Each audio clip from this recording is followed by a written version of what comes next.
ये है Arabic shawarma हमारा।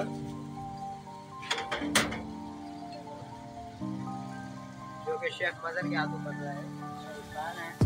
ये हमारे शॉप में के जो हमारे शेफ हैं ये हैं जो शौरमा बनाते हैं, ये उसके लिए है। ये देखें ये अरबिक शौरमा बन रहा है।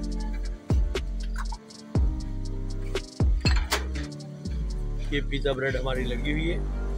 ये जैसे ही कलर देगी उसके बाद इसको स्टार्ट दिया जाएगा।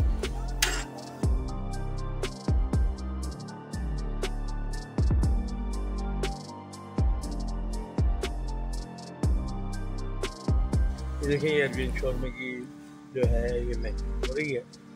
ये हमारा सॉस वगैरह इसको डाल रहा है।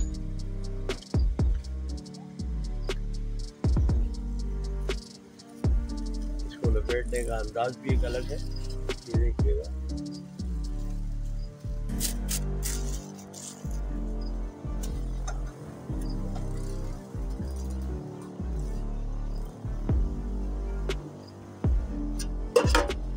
तीन तरह के सॉस लगाए जाते हैं इसको बनाने के लिए। आप ये देखें कैबेज है